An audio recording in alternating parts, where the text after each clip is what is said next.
বিশ্ব নবী রাসূলুল্লাহর 11 জন স্ত্রীর কথা বলছি, শর্টে 5 মিনিট। কয়জন স্ত্রীর কথা বলছি বাবা? কয়জন? ভালো করে শুনি না, আমলটা করবেন। নবীজির জীবনে 11 জন স্ত্রী গেছিলেন। একদিন নবীজি বাড়িতে আসিয়া দেখেন সব বিবিরা কাজে কাজে ব্যস্ত হয়ে আছে, একজন বিবি খালি কাজের মধ্যে ব্যস্ত না। আমার নবী তৎক্ষণাৎ ডাক দিলেন, আয়েশা, সবাই কাজের মধ্যে ব্যস্ত, তুমি কেন কাজ করো না? আয়েশা বলছে, নবী গো, সত্যি আমি সকাল থেকে কোনো কাজ করি নাই। কেন করলি না আয়েশা? এই সংসারের সমান দায়িত্ব, সমান অধিকার আছে। আয়েশা বলছে, নবী গো, আমি কাজ করি নাই, আমি জানি নবীজি বাড়িতে আসবে। ওগো নবী, আমার মনটা চায় আজকাল বাড়ির কাজটা তোমার কাছে খুঁজি নিয়ে করতে চাই। নবী বলে, আয়েশা রে, তুমি কি কাজ খুঁজি নিয়ে করতে চাও? আমার কাছে কি কাজ আছে? ওগো নবী,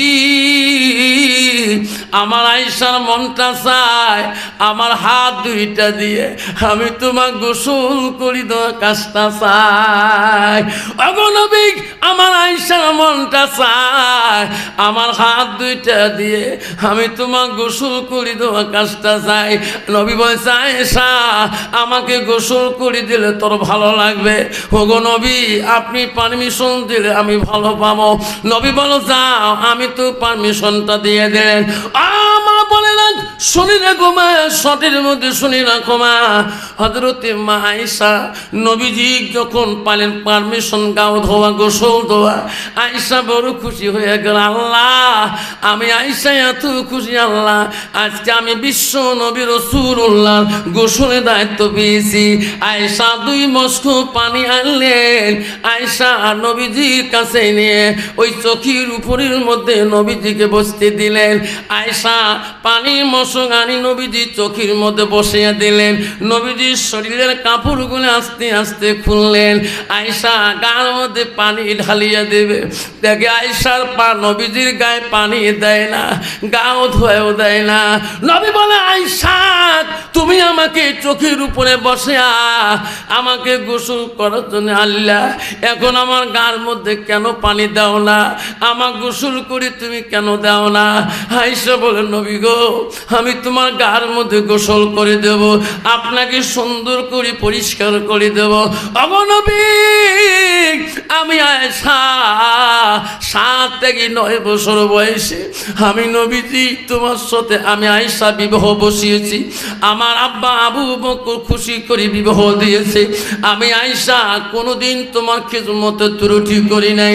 ওগো নবী, আমার একটা প্রশ্ন, তোমার গায়ে আমি পানি ঢালিয়ে দেব, আমার একটা প্রশ্নের জবাব দিতে হবে। নবী বলছে, আয়েশা রে, কিসের জবাব? ওগো নবী, তোমার শিশুকালে, তোমার বাল্যকালে, তোমার ছোটকালে কোনো রোগ, কোনো বসন্ত, কোনো কলেরা হয়েছে নাকি? আজকে তোমার গায়ে কেন এত কালো কালো দাগ দেখা যায়? ওগো নবী, আমি তোমার মুখে শুনতে চাই। আমার নবী উত্তর দেয় না রে, আমার নবী কান্দে। আয়েশা, আয়েশা দেখে রাসূলুল্লাহ কান্দে কেন? আমি এত সুন্দর প্রশ্ন করলাম, ওগো নবী কান্দে কা? আমার নবীজি কান্দে কা? নবী গো, কান্দেন কা? আমি যে প্রশ্ন করলাম উত্তর দেন না কেন? তখন বলছে, আয়েশা রে, আমার সেই দিনের কথাগুলো তুমি মনে করে দিও না আয়েশা। আমার ছোটকালে, বাল্যকালে আমার গায়ে কোনো কালো দাগ ছিল না আয়েশা। আমি ইসলামের জন্য যেদিন আমি তাইবের জমিনে গেছিলাম,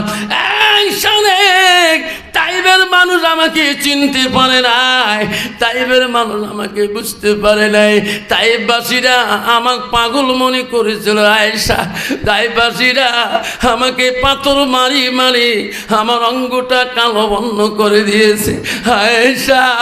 আমাকে সেই দিনের কথাগুলো মনে করিয়ে দিও না আয়েশা, আমি নবীজি সহ্য করতে পারি না। ও আয়েশা, আমি তাইবের জমিনে পাথরের বাড়ির জোরে আয়েশা রে আমার সর্বঙ্গ রক্তিত হয়ে যায়। আমি নবীজি আমি তাইবের জমিনে আমার শরীরের কাপড়গুলো রঙিন হয়ে গেছিল। আয়েশা এই তাইবের জমিনে আমার পাথরের বাড়িতে আমার পায়ের জুতা পর্যন্ত রক্তর খলকল শব্দ হয়েছিল। আয়েশা সেই দিনের কথাগুলো মনে করে দিলে আমি নবীজি বড় কষ্ট পাই। আমার নবী স্ত্রী মা আয়েশা বলছে, নবী গো আপনি তাইবের জমিনে এত কষ্ট পাইলেন, আল্লাহর কাছে কিছু সাহায্য পালেন না। আমার নবী বলছে, আয়েশা রে তৎক্ষণাতে জিবরাইল হাজির হয়েছিল। জিবরাইল আসে বলছে, নবী আমি জিবরাইল আল্লাহর তরফ থেকে এসেছি। ও গো নবী বলুন, আল্লাহ তাইবের জমিনের ইতিহাস সহ্য করতে পারে না। ও গো নবী আপনি বলুন, আপনি যা করবেন আমি জিবরাইল তাইবের জমিনে তাই করে দিয়ে দেব। তাইবের জমিন যদি উলট পুলট করা লাগে আমি জিবরাইল করে দেব। ও আয়েশা রে সেদিন আমি জিবরাইলকে বলছিলাম, জিবরাইল যা যা আমি তাইবের মানুষকে অভিশাপ দিতে পারি না। জিবরাইল তাইবের মানুষ আমাকে না চিনতে পারে, তাইবের মানুষ আমাকে পাগল বলতে পারে, আমি নবী মরে যাব, দুনিয়ার থেকে চলে যাব। রে জিবরাইল পৃথিবীর জমিনে ওই তাইবের বংশ থেকে একদিন আমাকে নবী করে মানি নেবে না জিবরাইল, তার জন্য আমি তাইববাসীকে আমি অভিশাপ তো দিতে পারি না। বন্ধরে চূড়ার চান্দ্রা বলে রেখে চূড়ারা আমার দুলা ভাই আমার বোন হজে চলে গেছিল, 22 সালে হজে গেছিল। দুলা ভাই বলছিল, ভাই রে একজন তাইববাসীর সাথে আমার কথায় কথা হয়ে যায়। তখন আমি বললাম, এই তাইবের জমিনে তো নবীজির কত ইতিহাস কাহিনী আছে। সঙ্গে সঙ্গে লোকটা কান্দি পাগল হয়ে গেলেন। এখনো খবর নিয়ে দেখেন মদিনার জমিনে তাইবের মানুষ নবীজির কবর মুবারক যখন যায় তাইববাসীরা কান্দে রে, এই সোনার নবীজি আমাদেরকে সুপারিশ করবে কি না।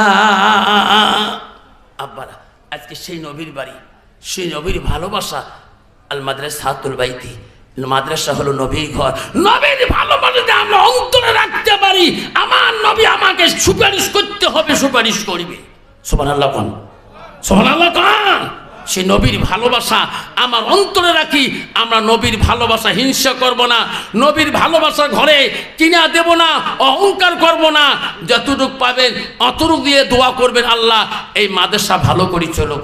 আল্লাহ এখানে বাচ্চারা, এতিম বাচ্চা, মা নেই বাবা নেই, কত বাচ্চা যেখানে পড়ুক, হিংসা করবেন না। যারা নবীর বাড়ি হিংসা করে, আল্লাহ রসুল উপরে হিংসা করা, নবীর বাড়ি দুশ্মনী করা, নবীর উপরে দুশ্মনী করা, নবীর ঘরে দুশ্মনী করা, সেই মানুষটা নবীর উপরে দুশ্মনী করত। এই ভিডিওর পরবর্তী অংশ দেখার জন্য ইন্ড স্ক্রিনে দেওয়া ভিডিওতে ক্লিক করে এই ভিডিওর পরবর্তী অংশ দেখে আসতে পারেন। এই চ্যানেলটিকে যদি এখনও সাবস্ক্রাইব করেননি তাহলে সাবস্ক্রাইব করে ফেলুন।